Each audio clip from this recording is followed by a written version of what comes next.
Grab the mic and Ravi, and let us know. What is this about? Why did this happen? What is the need for it? And let us know what's happening here. Sure. So our goal really is, we started this pitch competition in a classroom, then it grew into an auditorium, and now today we're at a convention center. The idea is there, we're looking for innovations or just innovative things that could solve a problem that has social impact, economic impact, an idea that's feasible, complete, or it just, it's got something that can change our world or change Houston. Mm-hmm. So we reached out to high schools, we've reached out to HCC and other colleges, reached out to University of Houston and others, and we're saying anyone who's a student, right? You're in school, you're learning, but we want to know that that you also are thinking about the greater good. I have a theory that talks about leaders. You could be a level 4 leader, a great leader that everybody knows, but to be a level 5 leader, there's something to be said about empathy and will. So we're looking for those people that's got that willpower, that's got that empathy around humanity, and they're thinking about solving problems while they're in school and getting educated on whatever technical thing they're doing. Yeah. So our goal really is to find those guys, and then why do we bring them out to the makerspace, Maker Faire? Why do we partner with Innovations Spark? Because we feel that one of the great things that the Maker Faire does is it creates this network, right? We've got people that are doers, entrepreneurs, makers, and all.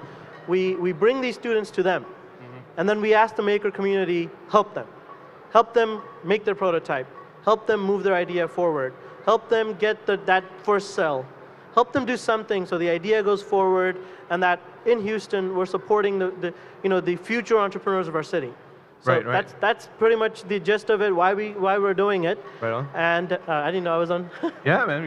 Yeah. I was up there. But our goal really is build awareness, inspire action, and that's HCC. We're doing that at our program, which is the Office of Student Innovation and Entrepreneurship. Nice. So last year's winners, how does that work? So you guys obviously have some judges back there. They're going to critique some of the idea, or they're going to get information in. They're going to decide who's the winner or winners. You do top 3 or something, and then what happens with those great ideas?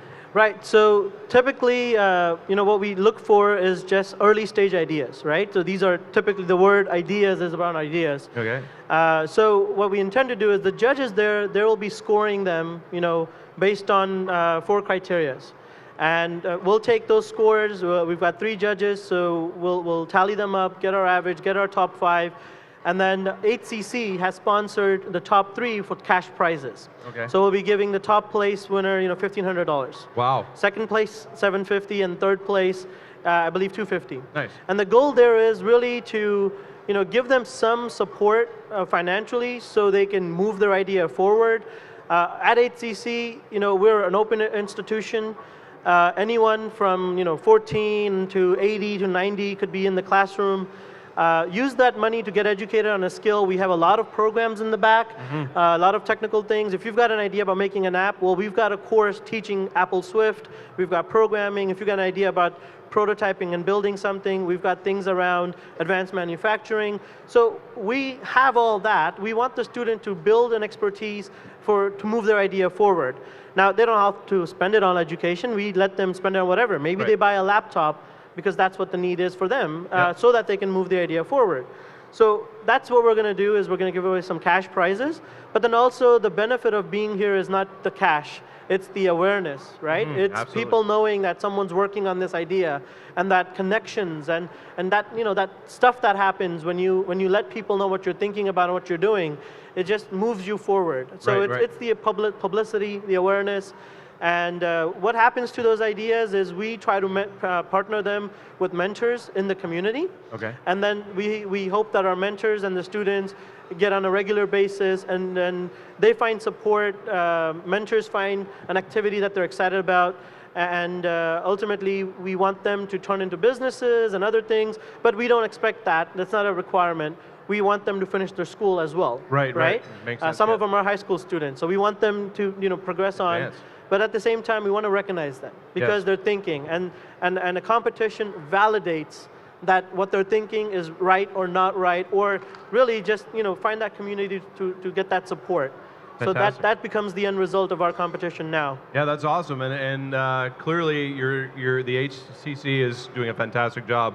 I hope every state, every country, every province can have something like that. Absolutely, and one of our goals is that what we do here, we model it for other community colleges to follow. And me personally, have been attending a lot of community college for entrepreneurship at this group called NACI, going out there and talking about what we're doing, Right. and how we're partnering with the Maker Faire. And this is going to be a national thing. With Maker Faire is a national movement. That's right. And community colleges are everywhere Yep. nationally. We want that to happen. We're definitely excited that we're the first one in this space, and we're large enough that we can make an impact. Yep. But we want more to do this, because I think our model is gonna help get our disengaged youth engaged and excited, and then the Maker Faire to get a whole group of entrepreneurs that they had not seen before. So Right, the right. student entrepreneurs. Fantastic. So, are we just about ready So to go? What do you here's, think? Or? we're almost ready to go. I'm waiting on two important people. One is my judge, and the other is my chief entrepreneur officer. But what we're going to do quickly in about 5 minutes, we'll get kicked off. I do have a backup judge to Okay. kick this off, and then our chief entrepreneur officer, who will be awarding, that will be happening, probably an hour and 30 minutes from now. Right. Because we do have 25 entries. I do want to make some comments about the process. So if we announce you and you're not here in like a minute, Yeah. we'll have to like move on, forfeit or something, move on. Right. So it is very important that if you're taking part in the competition, and I can actually see some students back there who can't hear me, but they're part of the competition, they should be sitting down. So maybe some well-wishers could get them and ask them to be here, so when we call them that they're ready to present, we're going to have a 3-minute pitch. If the judges have any questions, we'll give up to 2 minutes for questions, but otherwise it's going to be a quick in and out and an opportunity to share your idea. We do have a table, but it's only for things that you can put on stage quickly, maybe a poster board, maybe Right. a prototype, but don't bring a laptop or try to set it up. People can't see it. So just you. That's right. Think about it like you're in the An elevator, elevator pitch. Yeah. and the mayor just walked in, and you've got nothing but you for your idea. Right. So do that. And then ultimately, we'll take a 10-minute break after all pitches are done to do our grading system, and then we'll quickly jump into announcing the winners. So we'll be wrapped up by 3:30ish, I hope. So, Right on. Well, I'm right? looking forward to seeing it. It's going to be great All fun. right, so we'll take a 5-minute break just All right. to queue up. And Okay. Then we'll Thank kick it you. off. Thank you. Thank you.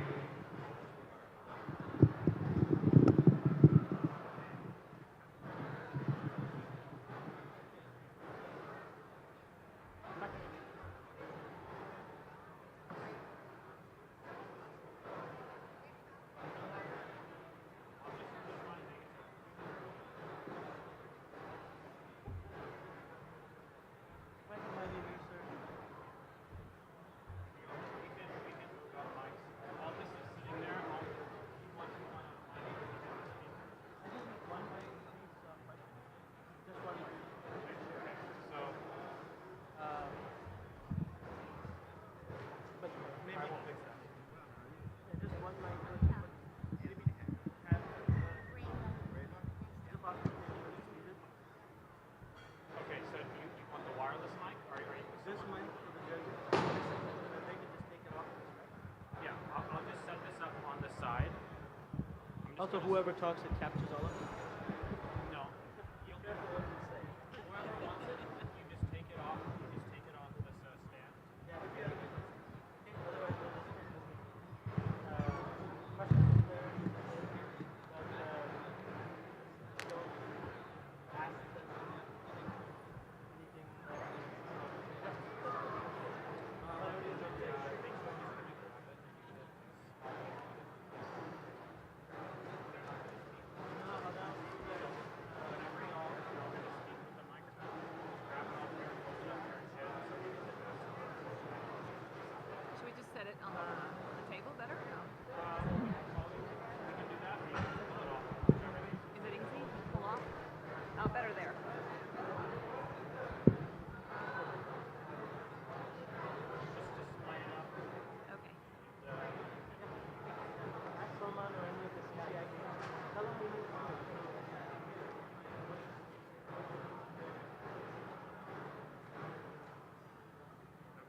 and that's going to be, each contestant.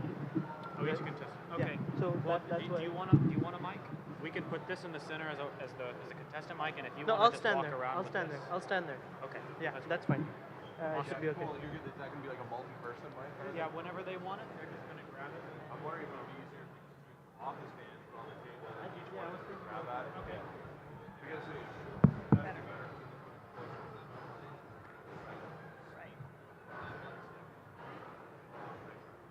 I will ask for each one of you just to say who you are and your titles. You, school, and the rules. I was going for all women judge this year, but my third one is not here yet. But what I want to make sure is, he's Dr. Hancock, so he's consumer arts and sciences, and I feel that we're going to have, we'll just introduce it as our judges. Just say about yourself.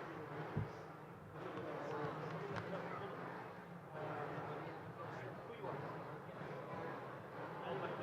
30 seconds. We'll do 30 seconds. 30 seconds who you are. Who you want to promote. And how you can help them. So now I back to the picture. Right. 30 seconds. Let's keep it 30 seconds or whatever you want to do. Because the goal is you're introducing first time to the students. Right? So there's a keyword or something.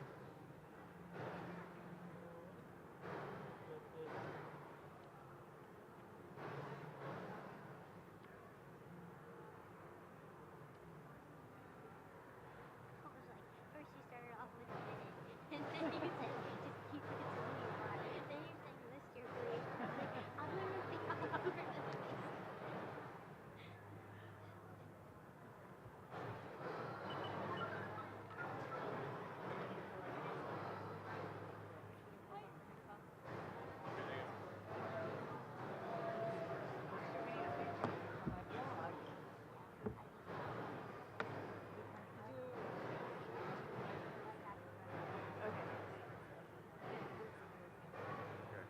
How about we know that Yeah, sure.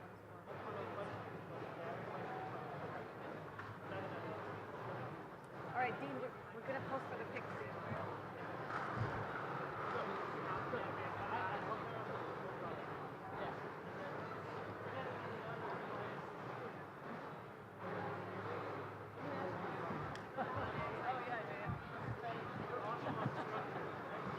Oh, would she ever get you?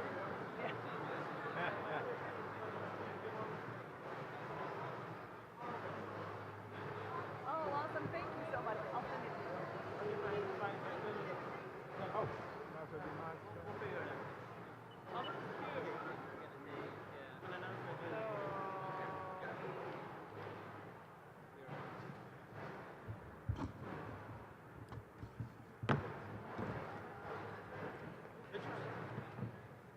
Pictures now? Oh, this is like the real one.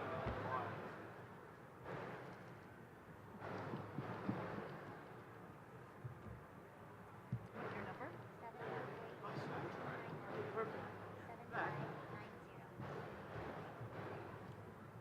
I've got my little.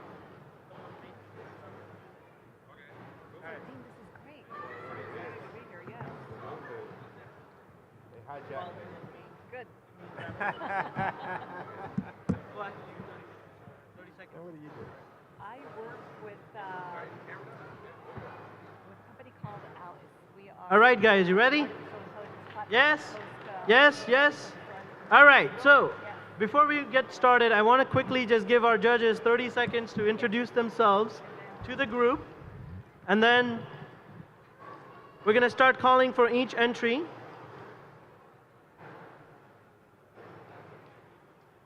I want to just let everybody know that if you're going over time, I'm going to start using these guys right here.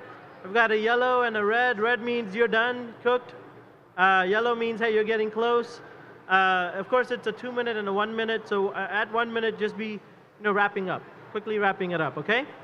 So with that, let's go ahead and kick off the ideas pitch competition. Our judges, if you can introduce yourselves. Hi, I'm Reva Verma. I'm the founder of Reneka App Builders. We develop mobile and web applications as well as do social media campaigns. Hi, I'm Tabby. I work with Circular Board. We are now called Alice. We are a virtual platform where we host all the resources for entrepreneurs around the world. And I am also here representing Baker Ripley, which is a nonprofit supporting Hispanic entrepreneurs. And we have a pitch competition coming up in December 2nd. So if any of you speak Spanish, we'd love to have you on board. Good afternoon. My name is Anthony Hancock. I'm the Dean for Consumer Arts and Sciences for Houston Community College. Thank you. A round of applause for our judges. Thank you so much. Now, they've been walking around already listening to your ideas and students' ideas. Our students were asked to come here yesterday and set up a booth. Some of you saw them as soon as you walked in. Some of them were in the back, and then some of them were further down. With the audience. Yesterday, they got the experience of what it feels like to be an entrepreneur, trying to sell your idea or talk about the idea. And hey, Grace is here. Thank God. Grace, if you want to sit up here, you're going to be our co-judge. Just get up here. Yep. Grace Rodriguez with Station Houston, also a supporter, and Dr. Hancock is filling in for you. So at any time you want to swap in, that's fine too, but we're good. But anyhow, let's kick this off. If I could have Ali Goodroad, if you're here, let's get you up here. And then what we're going to try to do is put up this slide for Ali up there. So Ali, are you here? Are you checked in? I hope you're here. We're going to give you 30 seconds before we'll call on the next one. And in the event that a student is not here to pitch there on stage, they technically do forfeit. But keep in mind that our goal would be that it's not just winning the cash that's the intent. It's also that they get a network and they grow. So Ali Goodroad, pitch entry number 1, the idea with News Agent, Apple iOS app. If you're around here, we need you on stage to pitch your idea.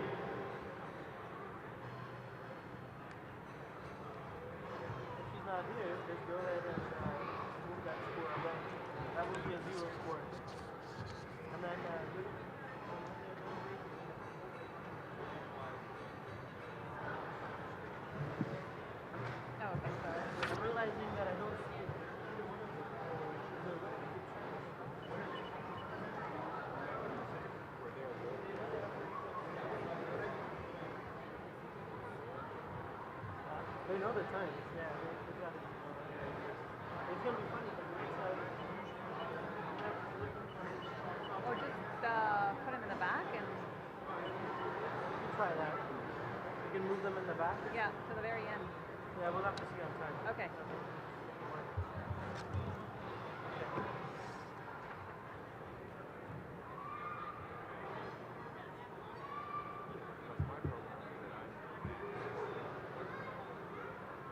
All right, so you checked in yesterday, but not today. So we're assuming she's not here. We'll move on to the next. And this may even be another one that I may not have checked. But Jennifer Drew with the second idea, tiny house community in Houston, Texas. Entry number 2, Jennifer Drew. If you're here, you're up.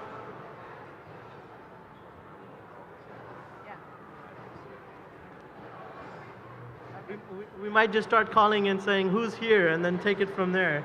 But 30 seconds or to a minute. Jennifer, if you're here, your pitch is up.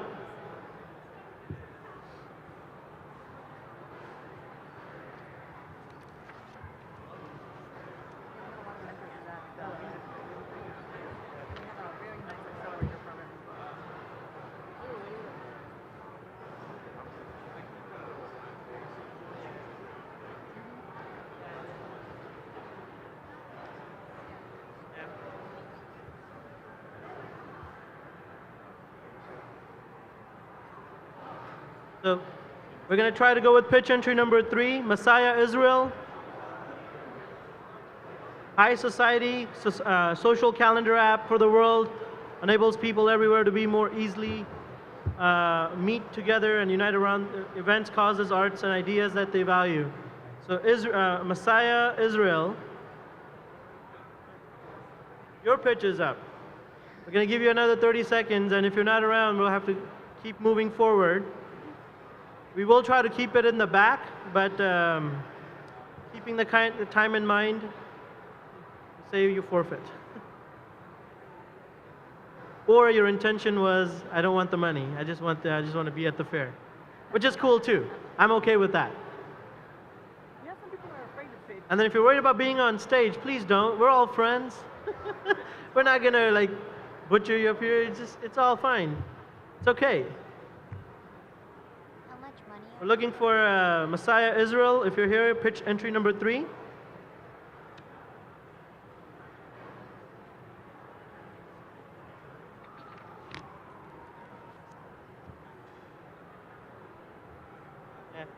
I just realized he hasn't checked in at all today, so he's probably not here either. So we'll go on to number 4. Pitch entry number 4. Thank you. At least you're here. All right. That's a great start. So you have 3 minutes to pitch your idea. You could let the audience know where you're from and all, but there's slides up there. Okay. Good luck. Imagine walking down a clean sidewalk with beautiful daisies and roses at your side. All of this can be taken away in an instant by litter, an often overlooked detrimental element of nature. To help confront this issue, I created Keep Kempner Clean, which is an original Adopt-a-Spot app located on the App Store and Google Play for anyone to download for free. And this is how it looks like. Through this innovative idea, student organizations are allowed to adopt a section of my high school to pick up litter and beautify for a given month. My school, Kempner High School, is located right next to a water treatment plant, and any example of litter can lead to groundwater contamination and severe consequences for all citizens. Through this app, student organizations can adopt any section of our school to pick up litter for a given month. For example, Student Council can adopt Section 4, also known as the track of our school, for the month of November. A few features of this app include an announcements page, a color-coded interactive map of available sections, a calendar to see how to collaborate with other clubs, a take-a-picture function for an eventual photo album, and of course, a reserve page powered by Google Forms. Over 10 clubs representing 500 students are currently a part of this program, and we've had numerous beautification projects, including a shrub planting event sponsored by the Rare Finds Nursery. In addition, recently when Hurricane Harvey hit, I was able to update the app to include a list of volunteer areas, evacuation areas, donation links, and a list of shelters. Hurricane Harvey has spread numerous amounts of litter all over our city, which is why I want to spread the app to include all of Houston. Through this app, I hope to partner with more nonprofit organizations, including Keep Sugarland Beautiful and Keep Houston Beautiful, who I already have connections with, as well as more schools and volunteer groups. This will help save the health of millions of Houstonians by providing them a clean city, and it will also save us millions of dollars, which would have been spent by the government to help clean up the city. We as a community have already proven that through our tenacity through Hurricane Harvey that we are Houston strong. I hope that you guys help me prove that we are Houston clean. Thank you. Good job. How do you say your name? Prashant Pai. Prashant Pai. Judges, do we have any questions for Prashant? Thank you. Wait. Well, We've got one. Yes. so your app is about volunteerism?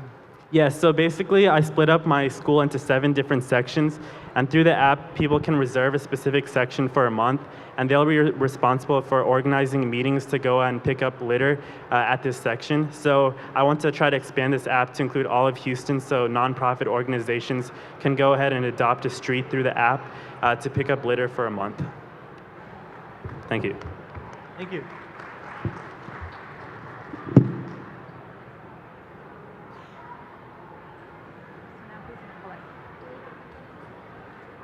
All right, while the scores are being tallied there, if I could have the fifth entry, Saad Salim with the Rickshaw Lane, or his partner, Sahira. If you guys want to get on stage for your pitch, please get ready. Pitch number 5, Rickshaw Lane. Saad Salim or Sahira Buluch? Is that how you say it?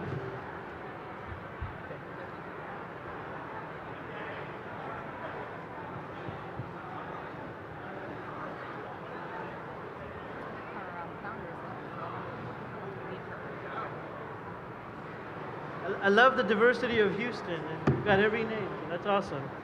Saad, your pitch is up. Entry number 5.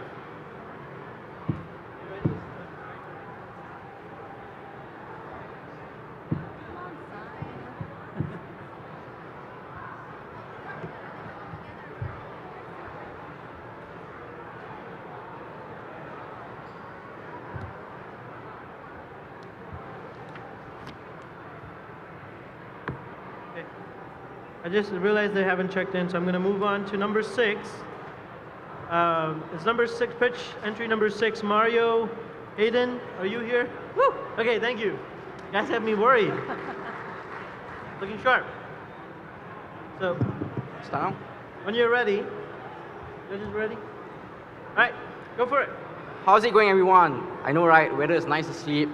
My name is Mario, and I'm here to introduce a concept called ScoreSafe.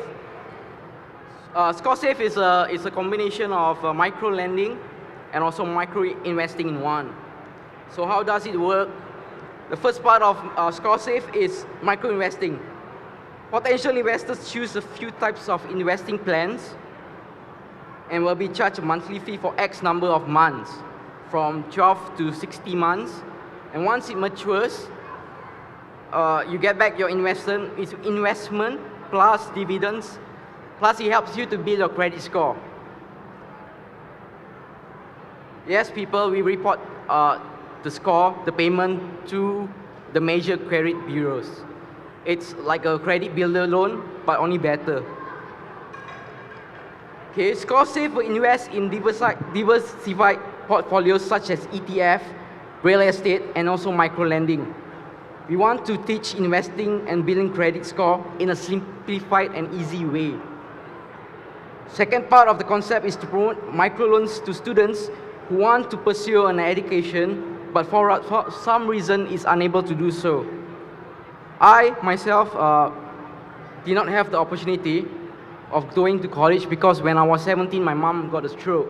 But after working hard and saving hard, I'm here now in Houston, in HCC, in my final year of computer science. Okay, so how it works, the deserving students will be will get a loan based on a few criteria such as their GPA and also the interview that they have to take.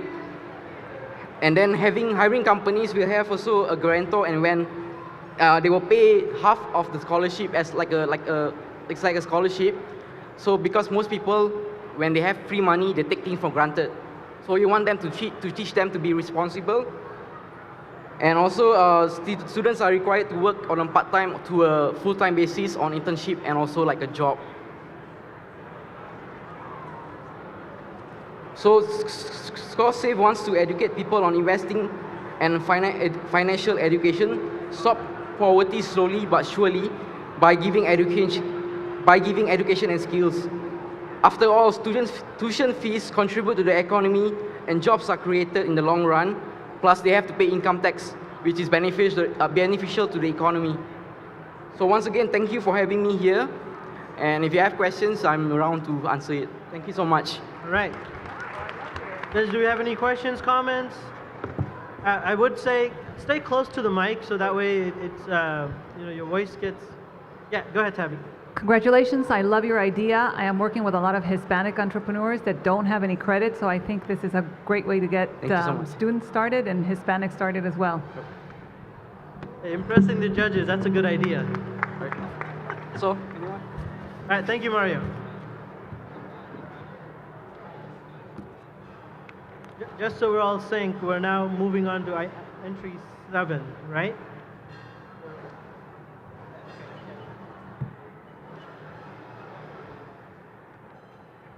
All right, so Tree Tran, entry pitch number 7. All right. here. That's half the battle. You got to be here.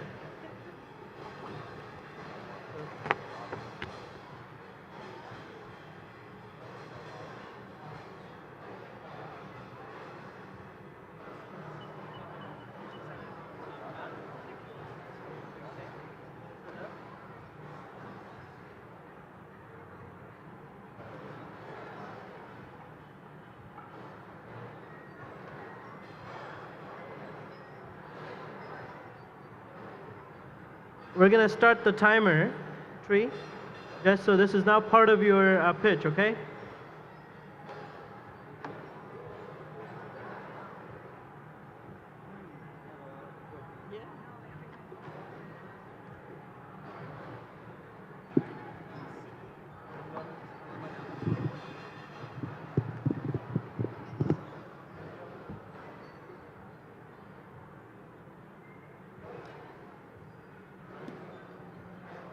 Hello, everybody. My name is Tri Tran. I come from Houton Community College. And I want to tell everybody this is, we call this a battery pack. I get all of these battery from the used laptop batteries. I pick it because many people replace it and buy the new one because their battery laptop don't hold the charge. So they replace them because the cell inside is still good, but the board in here, they will protect the cycle. So about like 500 times cycle, then they will break. So you cannot use that battery anymore, but the cell inside is still good. So I was very hard to find this one because like Best Buy, they don't let me take it. They say it's for my safety, so I'm not allowed to take it. So I just get it from my home, my friend battery laptop. And after I take it out, I test a single cell. I just put it in parallel together, which in a good condition. I put it together and put the board in here. So you can see the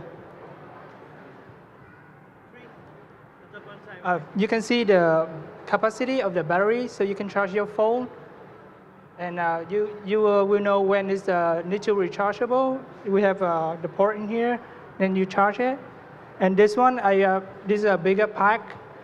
I put it in the series, so it will have a 12 volt.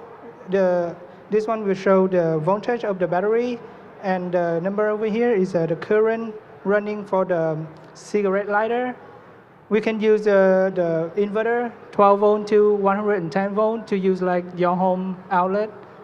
So that is my idea, and this is a charge controller. You can charge it. It helps protect overcharge and over discharge, so you can keep your battery safe. That's my presentation. Thank you.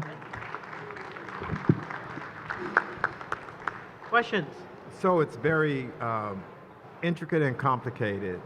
So what's the practical application for that? In everyday use, how would I use that? How would you use this again? Like, what would you use it every day? We can recharge it from this port. Like we can charge from solar panel or DC adapter. Like your laptop charger, you can charge to this port, and it will go through this controller. And when the battery full, it will stop charging. Or when you use too low battery capacity, they will stop you using the battery. Any more questions? Thank you.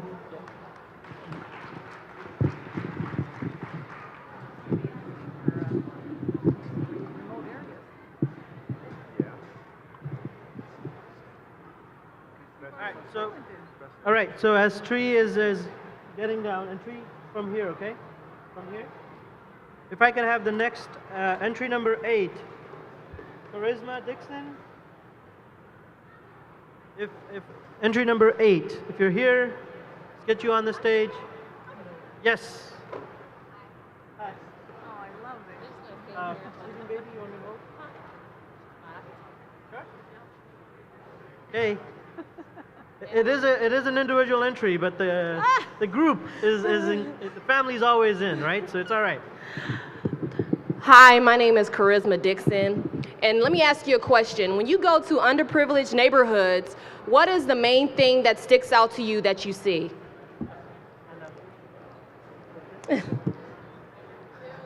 Buildings, yeah. Abandoned properties, abandoned lots, litter, trash. This is an eyesore for people in the community and anyone that passes through. My husband and I have a real estate company, and we want to give back to these same communities that raised us, to impoverished communities. And the name of our real estate company is called Property 31, and we have a project called Gift of Zen.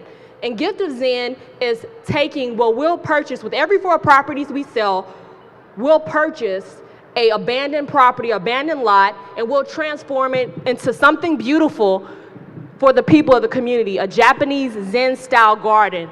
And we will also have monthly yoga, meditation, and martial art class free of charge for anyone that wants to come by and, learn to channel their stress, some place for them to think, because in all these communities, you'll be able to see a basketball court there, a rec center, a generic playground, but we want to give something different, to give people something else that they'll be able to do, an outlet, somewhere where they can channel their stress to. So this is my idea, my husband and I idea, Gift of Zen from Property 31, what we'll be doing for the communities. Excellent. Thank you so much. Judges.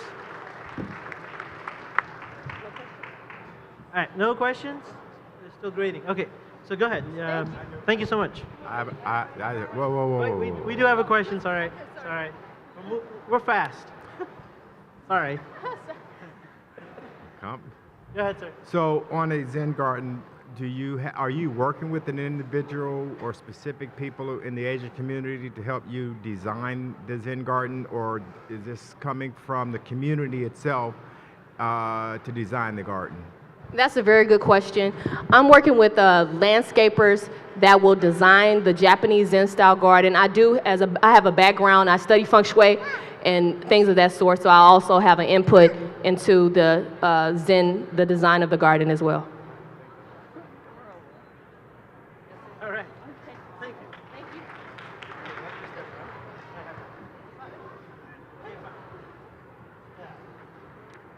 All right. Thank you so much. So number 9, it's a group entry. Is it Rind? And I know Thomas Field, he's here in like multiple capacities, as a speaker, as a booth.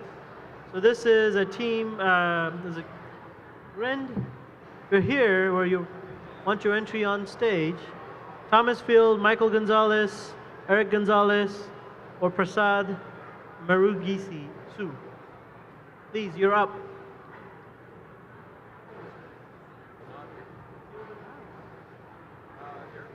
A portable basketball shooting machine, that would be interesting to see. I'm trying to figure out how big is this machine.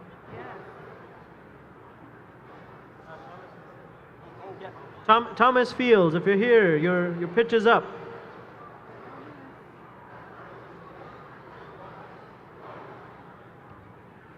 How are we doing? Yeah, just how are we doing? Are we getting it engagement and so far so good? They signed into the maker for they came in. Yeah. All right, we'll move forward. So pitch number 10. I'm sorry. Was that 10? Yeah, pitch number 10. Samuel Kuraji. Are you here? How do you say your last name, man? I did a good job? Wow. I nailed it. Hey, thank you. Thanks for being here. Okay, I'm like nervous. It's okay. Go for it. All right, hi people. My name is Samuel Kudaji, and I want to talk about testing and driving. I know all of you are feeling, I mean, so this is it. Let me take this out.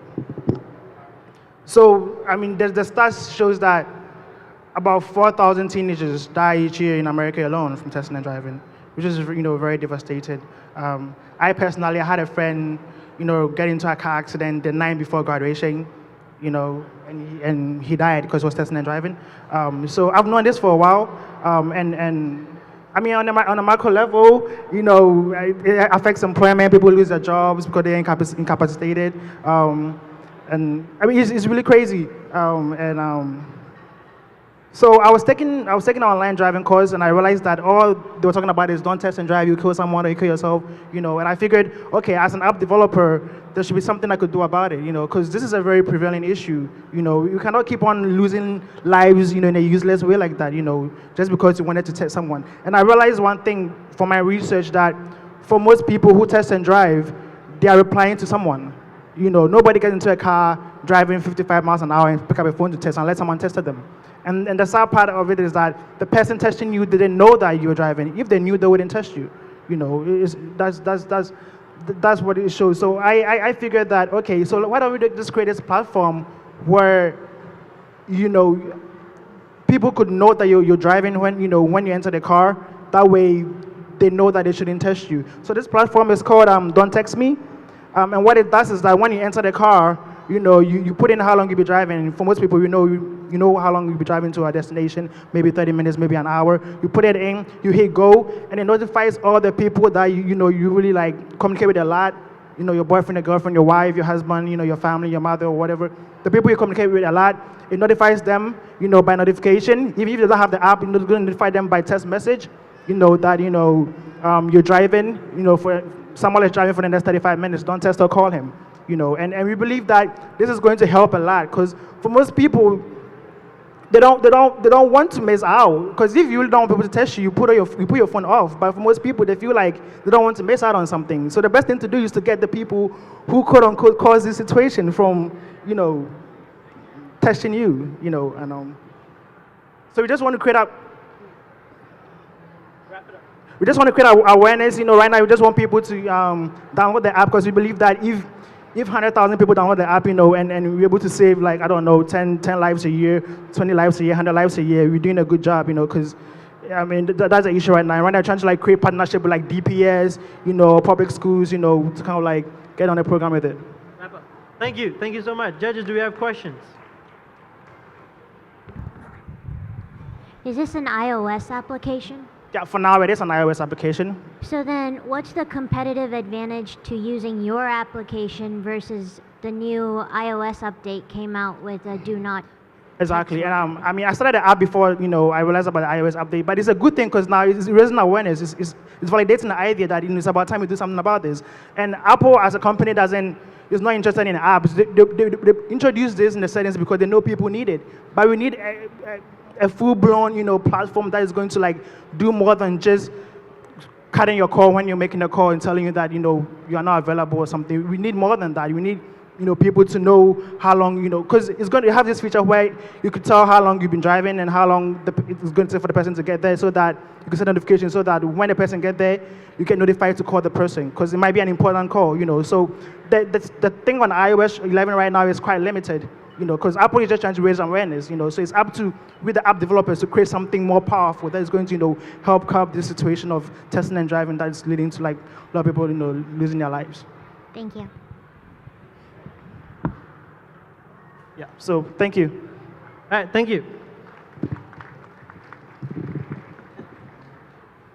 I literally have a follower, like a little fly. Look at this. Is this his drone? Is someone? All right, if I can have the next team, Team 11, Free bar. Oh, you guys are here, good. The team, if you need to take 10 seconds to say your names, you can, that's fine. Yeah. You ready? You're saying it first. Oh, I'm saying it first. Hello, my name is Jonathan Daniels. Hi, my name is Aisha Dasani. My name is Owen Luke, and we are Free Bar. So the problem with the oil and gas industry for the past 100 years is that we've been using steel. Steel corrodes over time. So 9,000 related incidents in the past 31 years have been due to steel corrosion. 66% are linked to that exact problem. And when they do leak, they impact our air, our water, and our land. Not only to mention that, but like the social and environmental impacts of that are extravagant. So 5 million lives are affected in the past 31 years, and we can't even count the amount of wildlife that's affected. So what we're aiming to do is we are a carbon reinforced fiberglass pipe. So what that means is we reinforce fiberglass with carbon nanotubes, and John will tell you about that in a second. But we mirror the strength of steel while also being non-corrosive. So we double the lifespan, we improve thermal expansion, and we improve flow capacity in oil pipes, so that we are a safer, lighter, more reliable option than traditional steel pipes. Thank you. So we have a double-ended patent. So we get the carbon nanotubes from this black carbon that comes from coal-fired power plants. So typically that goes out in the atmosphere and lands on the polar ice caps and accelerates global warming. We're trying to capture that industrial waste and turn it into carbon nanotubes through our patented process. And then from that process, we have a second patent that can double the strengths of the mechanical properties of anything it's put into. So in this case, we're using it for the oil and gas industry in fiberglass. The fiberglass pipe industry is worth $6.19 billion. The fiberglass pipe industry, specifically with oil and gas, is worth $2.19 billion. That equals 54,600 miles of fiberglass pipeline laid every year. We believe we could revolutionize the market with our patented technology by providing a lighter, stronger, safer alternative to steel. So now your question is this feasible? So let me break it down for you. There are 350,000 miles of oil pipe laid every single year. 15% of those are fiberglass pipes. Now, if we target to license to a company that owns 25% market share of that 15%, then they'll be responsible for about 51,000 miles. And if they use it on just 5% on our pipes, that'll be 634 miles that we produce. If they charge $500 per meter at a 12% margin, which is industry standard, and we only charge them a 3% royalty, which is very common, we will profit $1.8 million by year 3. The beautiful thing about this is we are a very lean business model, so there's no cost of goods sold at all. All we need is $20,000 for our licensing, and then we'll move forward. We care about our land, our water, and our air, so let's start acting like we do. Let's start using FreeBar, the light at the end of the pipe. Thank you. Questions? So what's the lifespan of this particular product, and what's the environmental impact in Alaska or sensitive Native American lands? So the environmental impact is still being explored, but seeing how the percentage of fiberglass pipes has increased over the past 10 years, through coatings, we're actually finding a way to decrease the environmental impact. And if you compare and contrast two steel pipes, we are actually very much more environmentally friendly due to the fact that we are non-corrosive. So that non-corrosive property can prevent the oil spills, and its lifespan is 100 years compared to steel being 60 years. Thank you.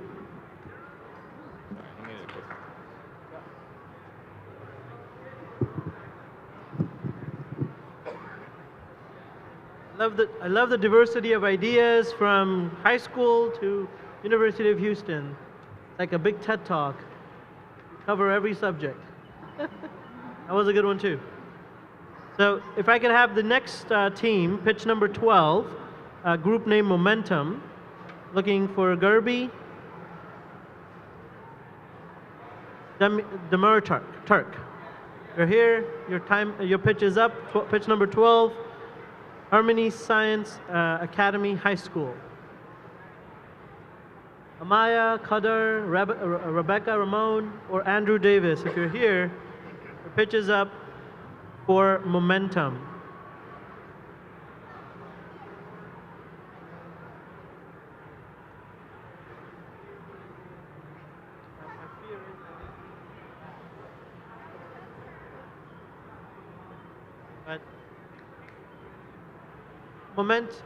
Momentum. My thoughts are they're in the back there, or is there a way?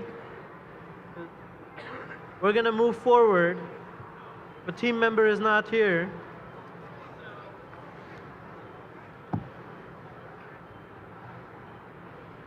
Judges will move forward. Okay.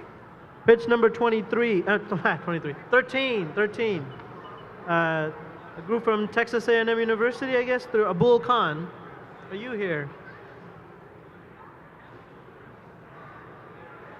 This project is a prototype for an aircraft that can be used as a toy. Abul Khan, your pitch is up.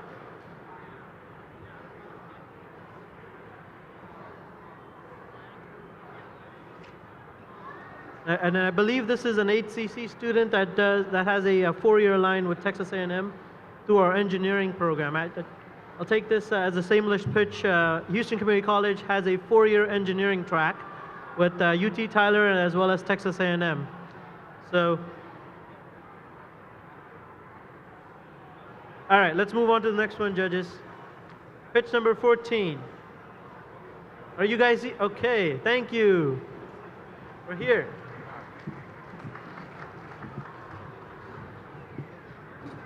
Group from University of Texas at Tyler. Again, this is, I believe, collaboration with HCC, but there are UT students here. John? Okay. Thank you very much. Time starts now. Thank you.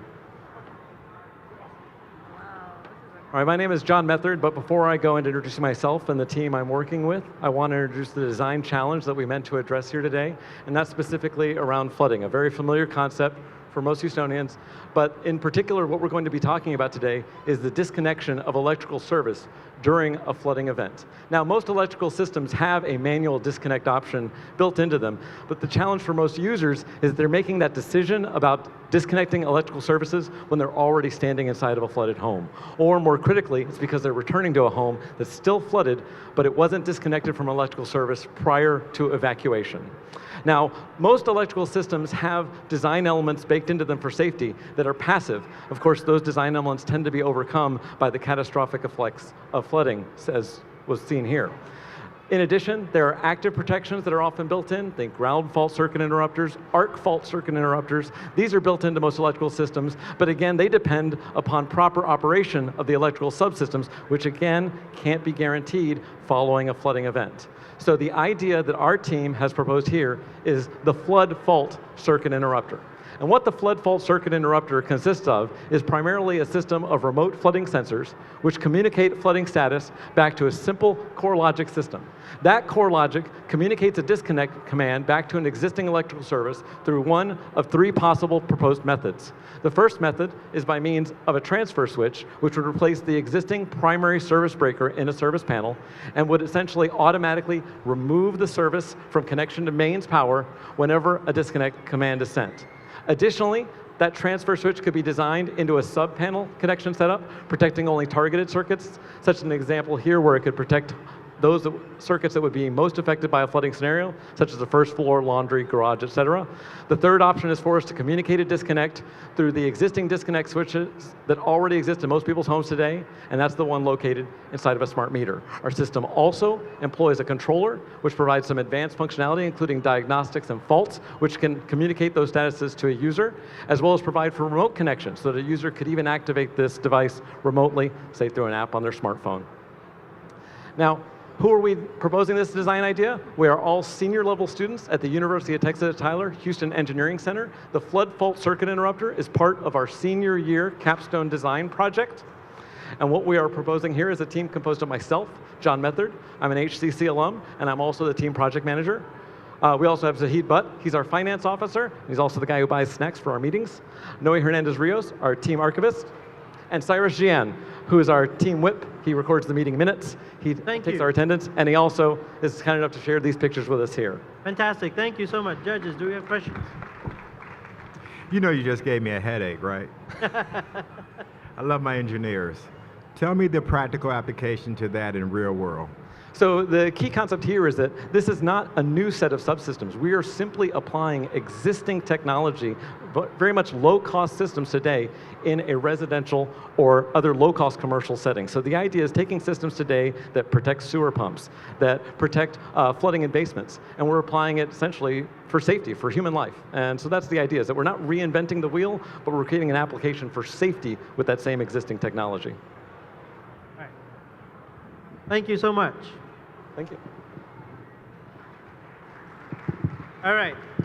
Is there, tearing down, let's get our next pitch entry, number 15. Giovanna. Wow. Yes, go ahead. Were you like right behind me? That's awesome. All right. So he's already set. I'll let you do your own intro. Yes. Go for it. Well, are you ready? Okay, go for it. Hello, everyone. My name is Dane Ralph, and Giovanna Jimenez is the team lead for Zap Technologies. Mosquitoes are the reason for over 1 million human deaths every single year. Being disease-carrying vectors of Zika, West Nile virus, malaria, and other issues, they cause and promote a serious health and public safety risk. Currently, pesticides are the primary use of eliminating mosquitoes. After Hurricane Harvey, the city of Houston sprayed 600 acres with pesticides. Now ask yourselves, is eliminating a public health and safety risk, mosquitoes, with another one, pesticides, truly the best solution? Enter Zap Technologies. Through the use of our mosquito zapping drone and our Zap app, we are better able to reach our customers and provide them with a service that is easy to use, autonomous, cost-effective, effective, and eco-friendly. Our Zap mosquito zapping drone is a drone that has 2 algorithms inside of it. One is a GPS software that allows us to send it on a route. That makes it autonomous, which means no one has to control the drone. Secondly, we have another algorithm inside of it that as mosquitoes hit an electric grid that is mounted to our drone, it tracks where the mosquitoes are. When it hits where a lot of mosquitoes are, it goes in a circle until it hits a critical mass, and then it continues on the previously planned GPS track. Once it hits the end of the track, it then can go back to point A, hitting the area that had the highest density population of mosquitoes. This makes us effective. After all of this, it then creates a density map that can be found within the app. The app also allows our users to fly the drone and input the GPS coordinates should that be needed. Zap technology is also eco-friendly because we are not using pesticides, and in fact, we are eliminating the need for them. Through the use of our mosquito zapping drone and our Zap app, we are helping cities like the city of Houston save both monetary and human capital because no more will they have to send out personnel to trap mosquitoes and then go into labs and learn more about them. Instead, the drone and our Zap app are creating all of that information for them through the use of density maps and being autonomous. Zap Technologies, innovation in a Zap. All right, awesome. Do we have questions? Well, I have 2 questions. Yes. Sounds interesting, it sounds great. So the 2 questions. 1, how do you find the mosquitoes? Yeah. And 2, how do you get by the FAA 400 feet regulation? Right. So we find mosquitoes by having customers actually reach out to us and say that there is a need for them to be eliminated within their backyards or residential areas. We'll also be partnering with pest control industry companies in order to be and overhaul their mosquito control efforts. So that's where the demand will come in. When we're finding mosquitoes, they are actually attracted to the nets via some carbon dioxide emissions. That's what they're attracted to, that we send out from the drone. And so that attracts mosquitoes to the net, and then they are zapped and calculated and put into our density maps.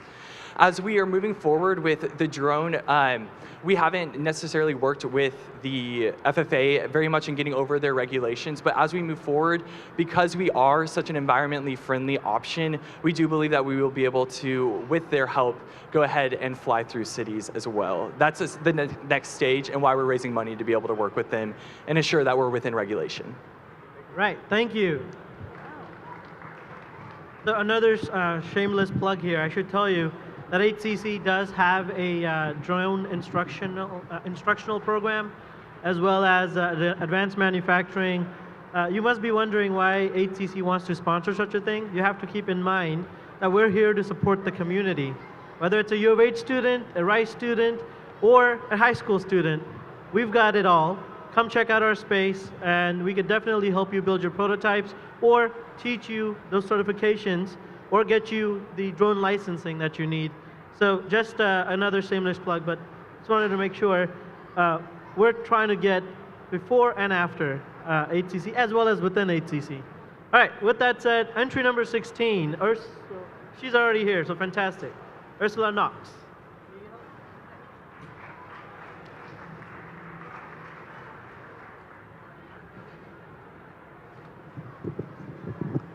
Hello, everyone. I am so honored to be here just for the cause and the awareness. What I want to do is alleviate poverty. And how I want to do that, I want to provide transportation to people that live in the post-rural to the rural areas.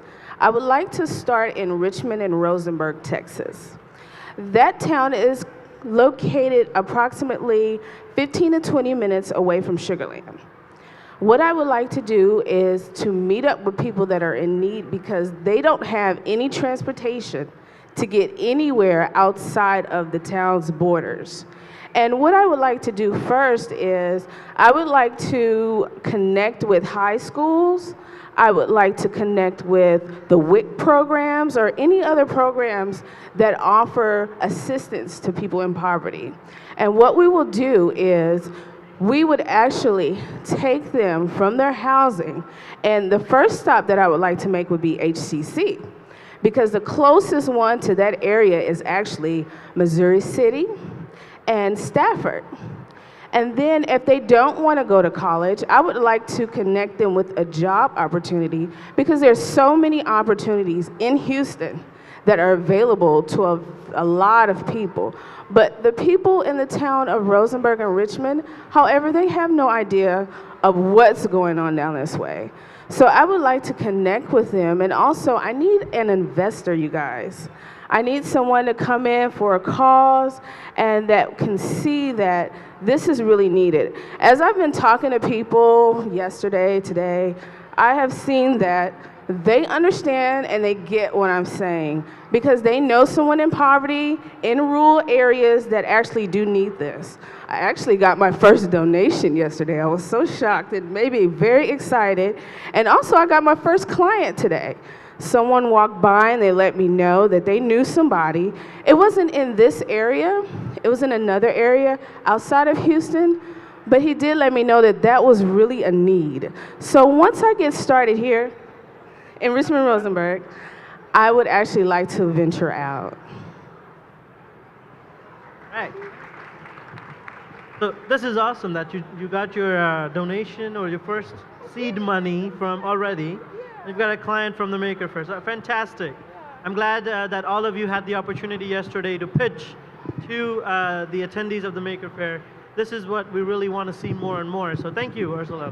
Judges, do we have any questions? All right. So with that, thank you. Pitch number 17, RoboGrip. All right.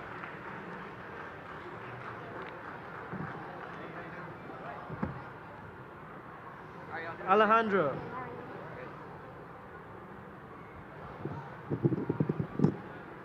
Good luck. Thank you, thank you. Millions of assembly line workers wake up every day and work 10-hour shifts doing the same repetitive task, whether they're grabbing a power tool, whether they're installing glass windows into cars.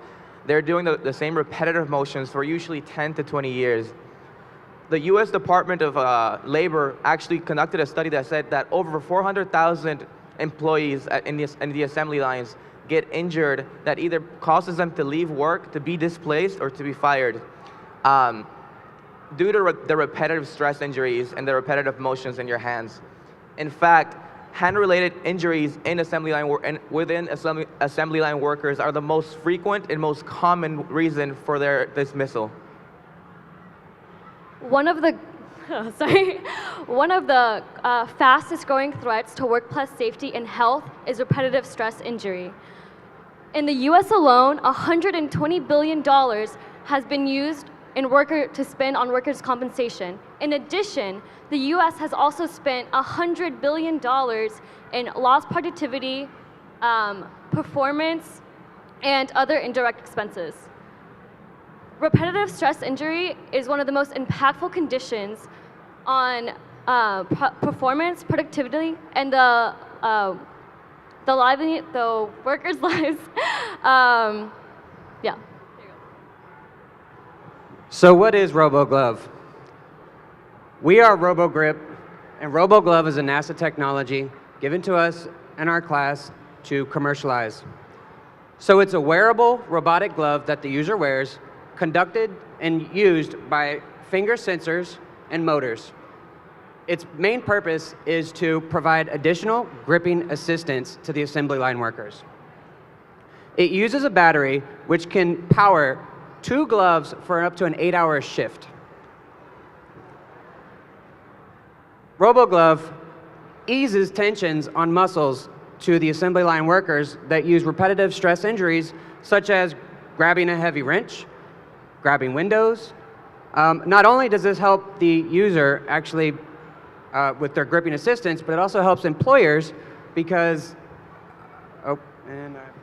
It reduces the cost of insurance claims, lawsuits, and different things like that.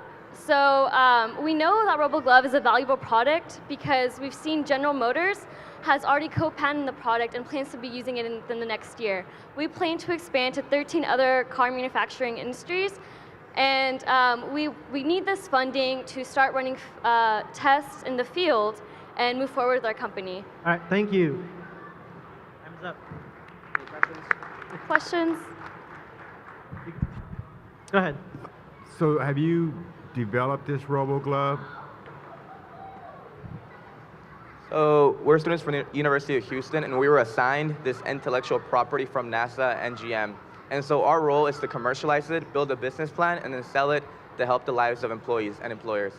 So, so I'm trying to imagine me having a glove on my hand, and so is it more so to assist me in lifting or being ambidextrous, or is it to massage my hands to ensure that I don't get cramps or anything of that nature? So how the glove works is you put the glove on and it has finger sensors, right, in each tip of your finger. So when you grab something like a wrench, the motors actually help your fingers close. So what it does is provides gripping assistance. The motors can actually provide up to 25 additional pounds of gripping force. So when you have an employee a worker on the assembly line continuously using their grip and forearm muscles, this helps them to reduce that. All right. Thank you. All right. Thank you. Okay. So if we can have pitch number 18, Rodrigo, with different approach to Tesla's current battery situation. All right.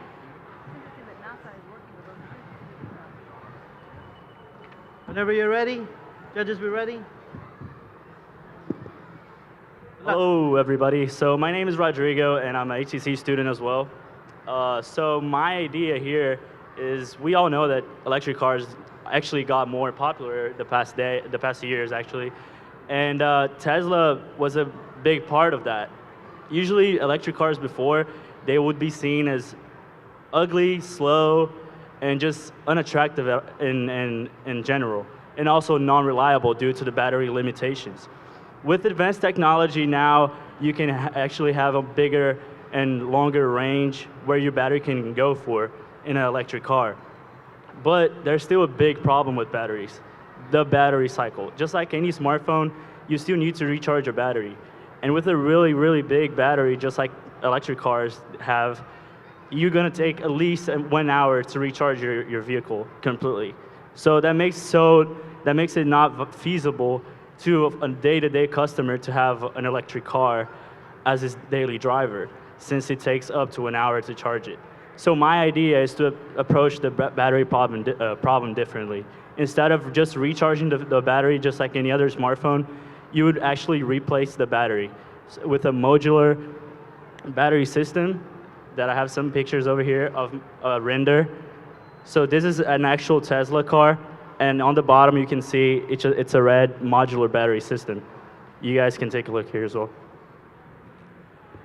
And so what this would make it possible, instead of just recharging your car battery on the stations that already exist because of Tesla, you would just simply change the battery pack underneath the car with an automatic platform system. As soon as you pull up in the charging station, instead of just plugging in, there's a system underneath the car that removes the battery pack from your car and puts a brand new one, fully charged, and you're ready to go. And it takes less than 5 minutes to accomplish when compared to 1 hour when recharging your vehicle. So that's all I have to say. Thank you guys so much. Right. Do you have any questions? Thank you. How expensive is this technology? So the technology itself, it's not expensive. What makes it hard to achieve, mostly for me as a student, is to change the system they use today. So the biggest challenge would be to, instead of having the batteries attached in the factory in the bottom of the car, they would have to create a modular system just like that one you can see, and then attach it magnetically. There's already systems like that. I don't know if you guys are familiar with it, but there's a product called Moto Z, which is a cell phone from Motorola, and they have mods that you can attach to the phone in a similar connection, just like that one. So I have a question. It's a wonderful idea, and I'm trying to figure out, Tesla's the genius he is, why hasn't he figured this one out? But my question is, we throw away your conventional batteries from combustion engines, right? And those go in the landfill. How does this become a game changer? Okay, so I believe that nowadays, Tesla was already able to break 3 things that customers used to have in their minds. One of them was electric cars are slow. A lot of people would be skeptical about electric cars because of their speed and also because of their attractiveness, pretty much. It was just not pretty to drive around. It's not something you were proud of. Now Tesla actually changed that. Now they actually changed the game. You have really fast cars, electric cars, and really good looking electric cars. So now there's a really big market share that Tesla controls. And I believe the way for them to expand that is to create a more feasible way to approach to day-to-day customers. Because us average customers are not just going to wait an hour to get your car charged at a station. You know what I mean? So I believe that this is the possible solution for Tesla to take off and replace completely all the combustion vehicles. Okay. Thank you. Thank you.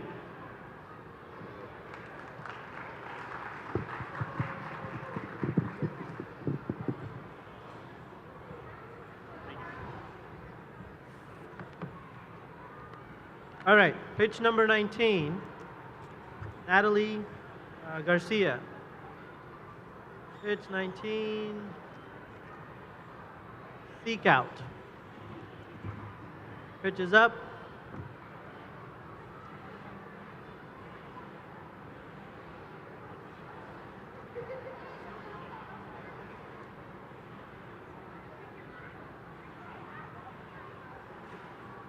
Natalie Garcia.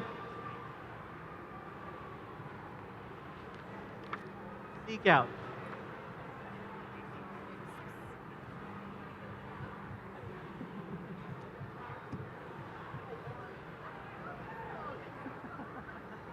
I'm doing a thing. Caroline Rods with Circular Board, so it's a good person to know.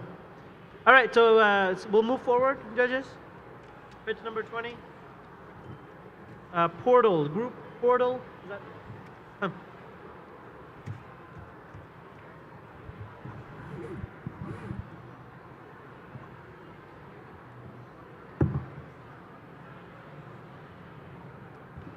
right. Ready? Yes. Priya? You'll get started. Okay, go for it.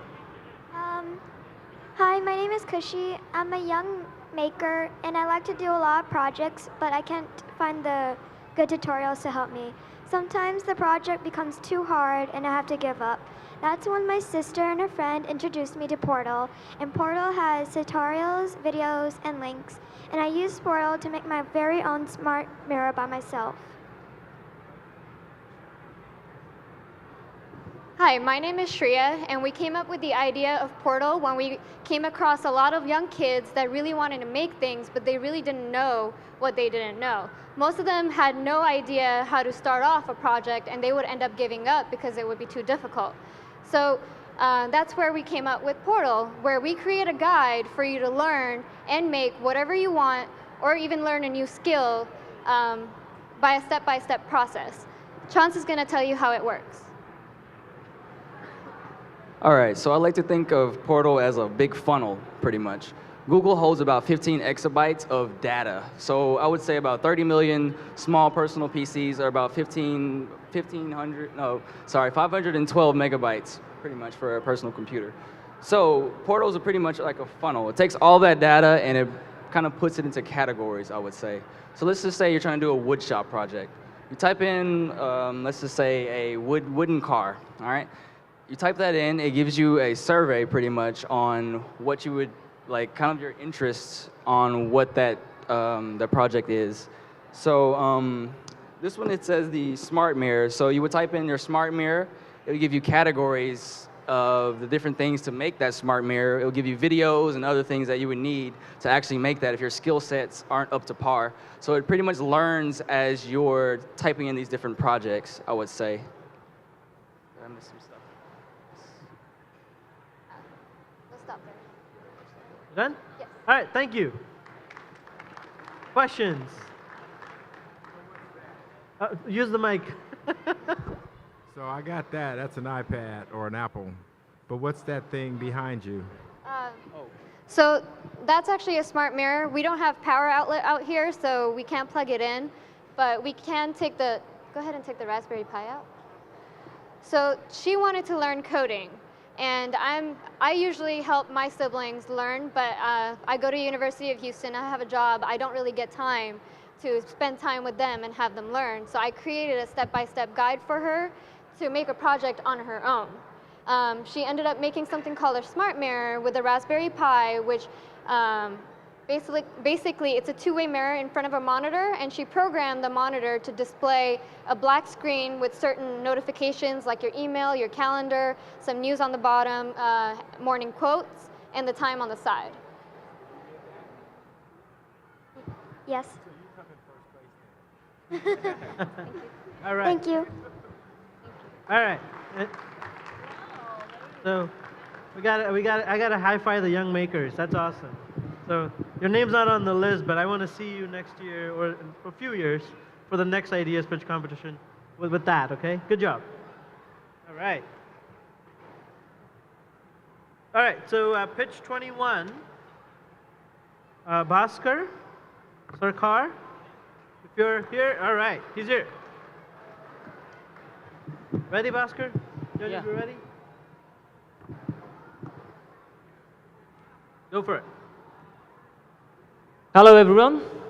In this fast-paced society, a huge portion of the population now being left alone, and these are our senior citizens. They spend most of their life serving for the society and their family, and suddenly they're left only by themselves. Life becomes hard because of lack of companion and lack of a helping hand. And soon, depression sets up and it starts killing them from inside. For us, it's going to be a mobile platform that's going to make help possible and easy for tasks, companionship, healthcare, information and opportunity, a community, and much more for our senior citizens anytime, anywhere. So how does it work? When a service is requested, the system is going to send notifications to nearby or all registered helpers about the request. Now, one interesting thing is that a senior citizen can request for a volunteer or a paid helper. So now we are taking an approach to the social injustice that is based on economy. Now, a senior citizen can request for a simple service like get my groceries done, or he or she can get a companion that can be in person or through audio or video conversation. We can connect them to writers to write their life's experience. It can also connect to other organizations that can provide food for them, thus making it more available. Now, the premium services includes professional caregivers, and like giving them opportunity to get connected with other jobs that are appropriate to them, and getting a collection of information that can be songs, movies, or religious information. Now, according to census.gov, the number of senior citizens in US is 48 million, which is a huge consumer base. Now, for us, is targeting to reach 3% of the potential market which is going to actually generate a revenue of $14.4 million on the 5th year, which is a strong statement towards its sustainability. Now, I have already connected with Aging Support Forum from Bangladesh, and they are already prepared to support me with volunteers, statistics, and even tests on the senior citizens. The development of the application is already running. So For Us is here to care. And now it is time for you to make the choice to join the change. Thank you. All right. Thank you. Questions? How tech savvy do these seniors have to be to use the app?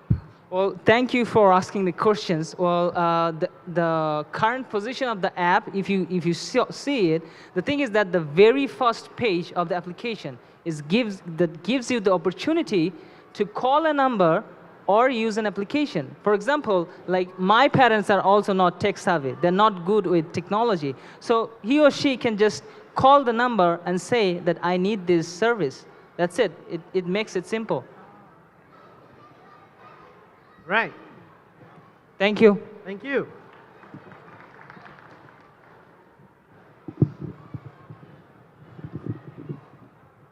Now I'm giving the judges a hard time with all these awesome entries. But, all right, let's get the next pitch entry. We're getting close. We're at pitch 22. Aditya. Agrawal, if you're here, you're up. Aditya is with the village school.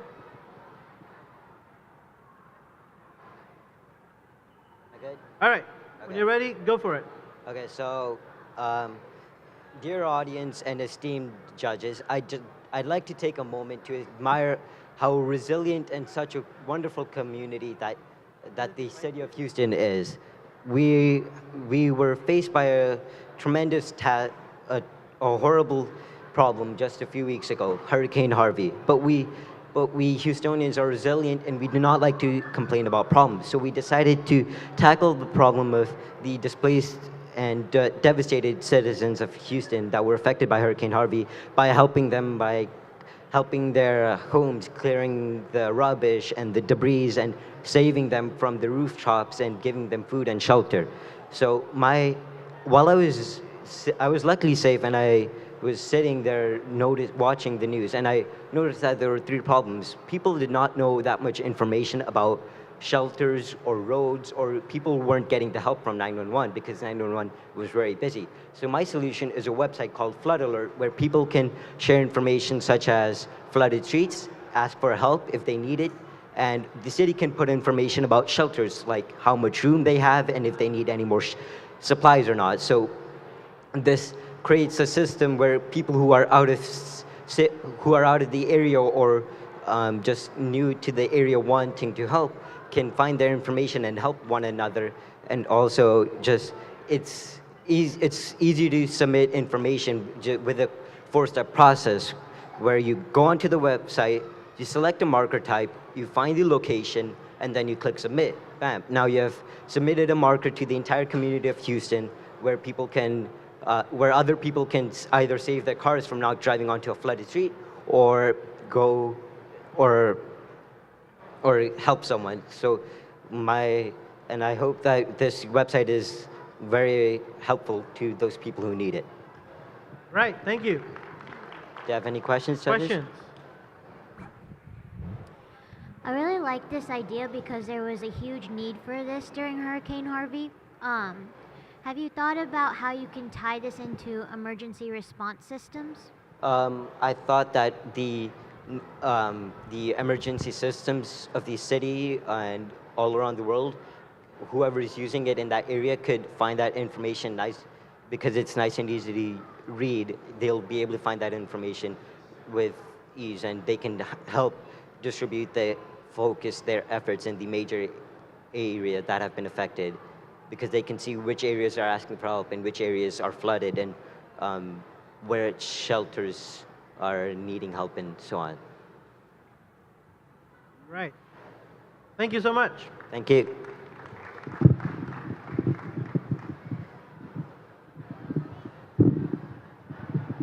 right. Pitch number 23. Marsol Soto, you're up. Okay, thank you.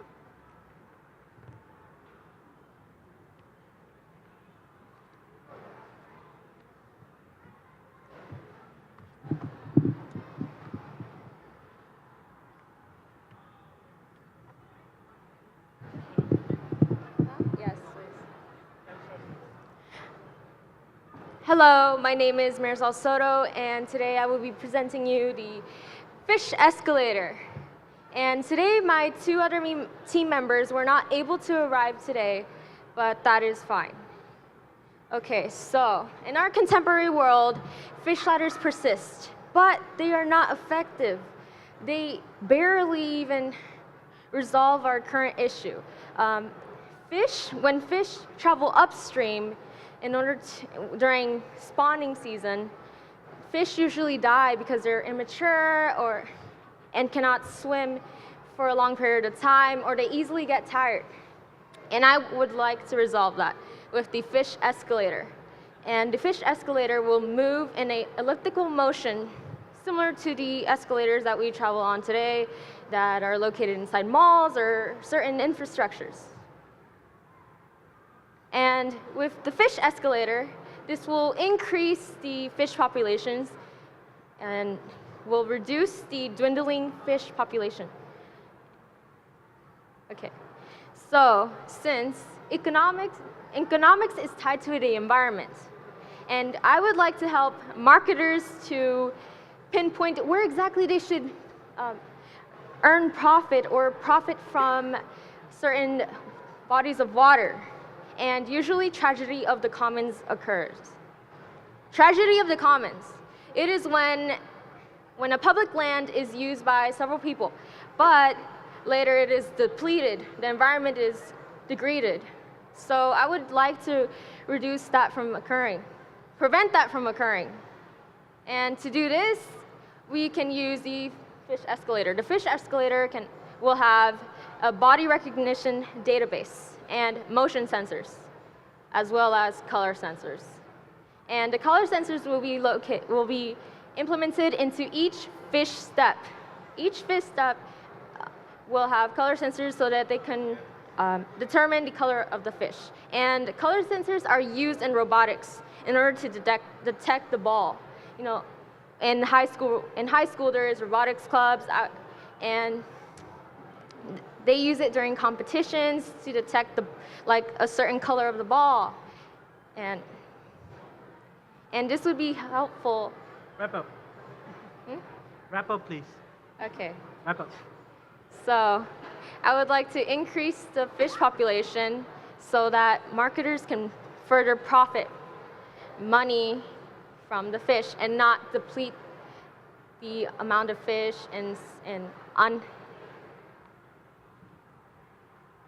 All right. So I gotta say kudos to all of you for taking this risk, right? It's like you're public speaking. I envy all of you. I wish I had that when I was in school. So any questions? So how did you get involved in this project? Very curious. Okay, so I go to high school and college simultaneously. I go to Ailey Furley College High School and Houston Community College.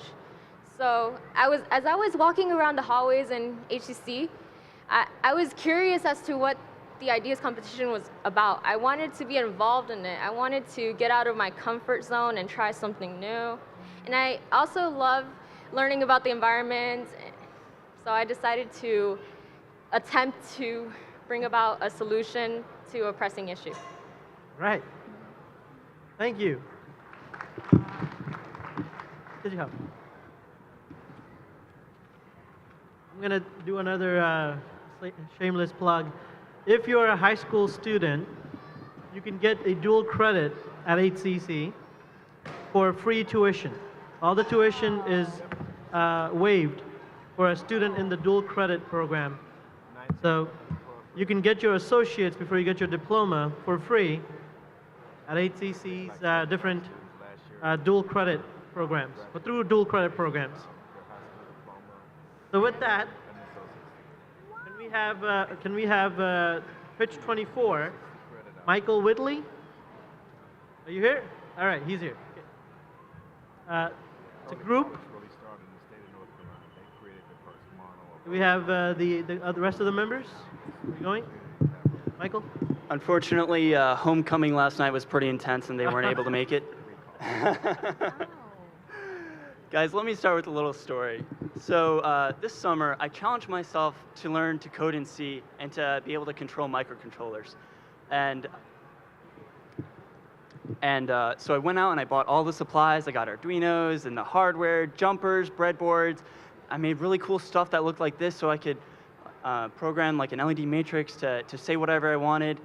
And surprisingly, one of the most difficult parts of this task was just connecting the right pins to the hardware. So I said, if I'm struggling with this and this is taking so much of my time, what if I could create a solution for others to make learning much easier? Hi guys, my name is Michael Whitley. Unfortunately, my partners weren't able to make it because of homecoming. And I would like to introduce to you to the Arduino Learning Board, which connects all of, oh, sorry, let me show you. Which connects hardware that's really great for learning, like LED matrices, push buttons, LEDs, temperature sensors, together to make really simple to use project. So one of the questions that someone might have is there something else like this out on the market? I got that a lot yesterday talking to people. And although there is something somewhat similar to this, it's not as beginner friendly, and it's kind of abstracted. Here, each pin from the microcontroller is connected to each pin on a piece of the hardware, so it makes learning how to program much simpler. So this idea might seem pretty simple at first, but the effects that this could have are absolutely profound. If I can make STEM more fun for other people, then more people will be likely to partake in engineering and science, things such like that. And the boards are quite cost effective. It's around $10 to print the circuit board and stuff all the hardware on it. So guys, if you're interested in learning more about it, come talk to me. I'm going to be testing this out at a high school technology club I run to see if this actually works, and then I would like to go out and try and sell it on eBay, see what happens, but first I'm going to test it. So come talk to me if you have any questions, you want to learn something about it. Thank you so much, guys. All right. Love it. I like that ask as well. Come talk to me about it. Yes. So, Circuit boards are really great for making our last entry, pitch number 25, Rishabh Jain. Are you here?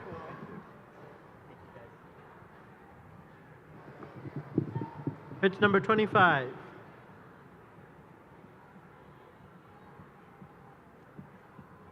Rishabh Jain.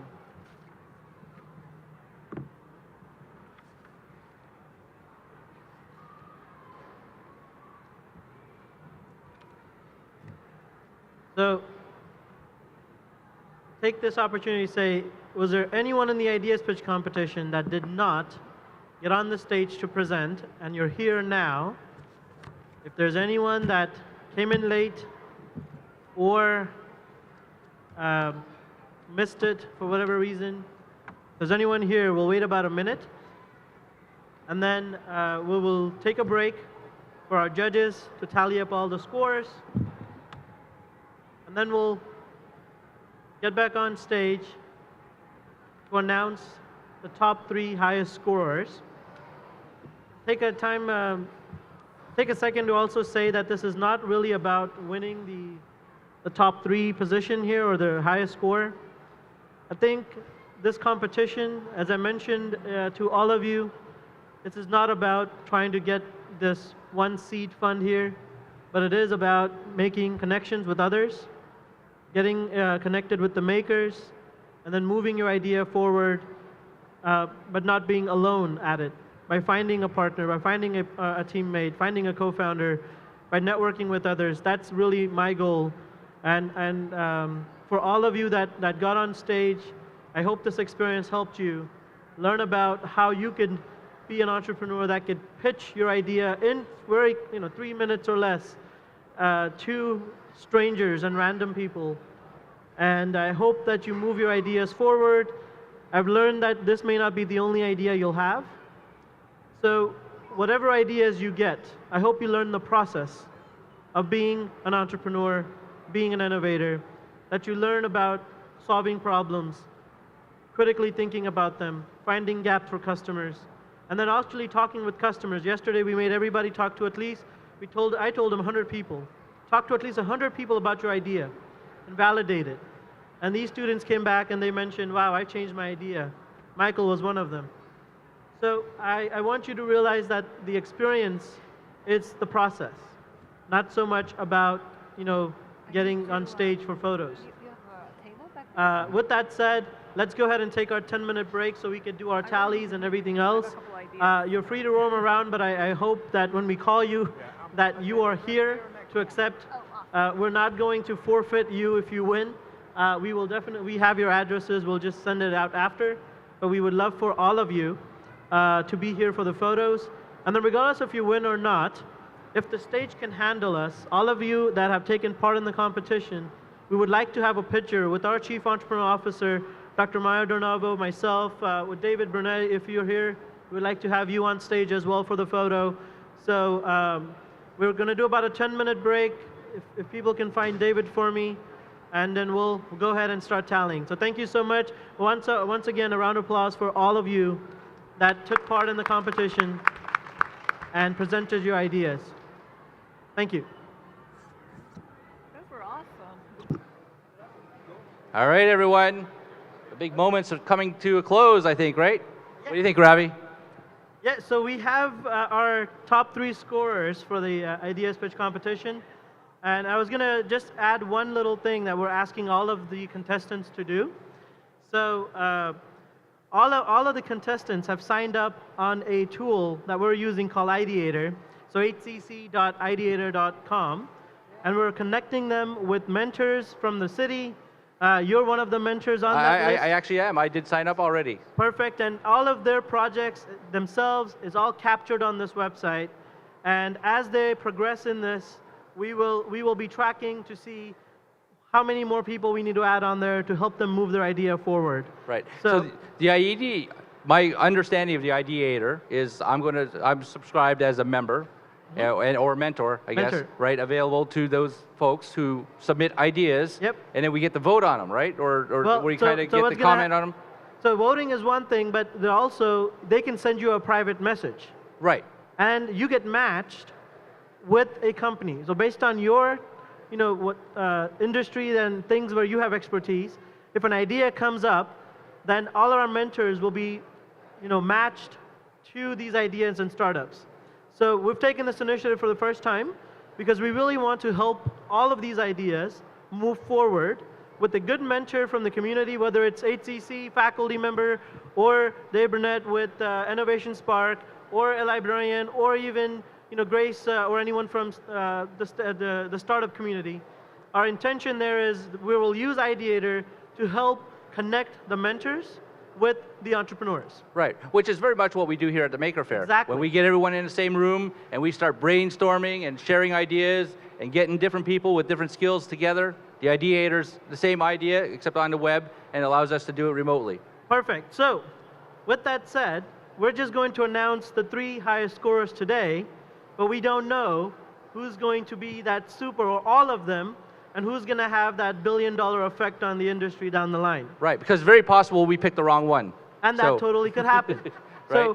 So with that in mind, I would like to invite the 3rd place winner for the Ideas Pitch competition for fall 2017, Prasant Pai. Congratulations. All right, come on up here. From Kempner High School. That's fantastic. Just hold that in front of you. And then if we could get a photo with Dr. Dono here. So the check comes later. We just wanted to give him the a piece of check's in the paper. mail. That's what he's trying to say. Thank you very much. Good job. So it takes a lot for these guys, to come up and do that 3-minute pitch. Very brave. Lots of planning, preparation. It's awesome that they do that. So it's congratulations. That's a great. So use that 250 to move your idea forward. We like what you're doing, and clean up Kempner and everywhere else. Go for it. All right. So with that said, number 2, we'd like to invite you on stage to be the second place winner in the Ideas Pitch competition. This is the group Free Bar with University of Houston. Congratulations. Yeah. Thank you so much. You're welcome.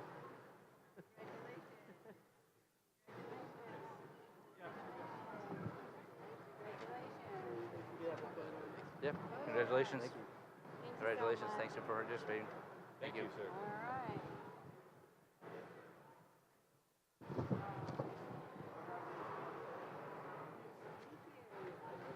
Good job. Wow. Now the suspense. Now the suspense. Yep. Hey, so get that technology out there. Save the cost in pipes, and make an impact in this energy world. So good luck. And here comes our first place winner. Now, I got to tell you, when we're looking at all the scores, they're off by like 1, right? Because all the judges here, they had 4 categories, and they were grading everybody. We took 12 scores, put them in one, and we took an average, and we got the top scores. They're like off by 1. It's like so close, right?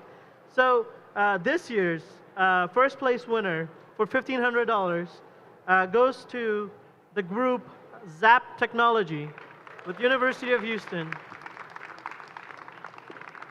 And I know you guys have an alumni from HCC in your group, so kudos to that alumni. You're very welcome. Thank you. Good job. So congratulations.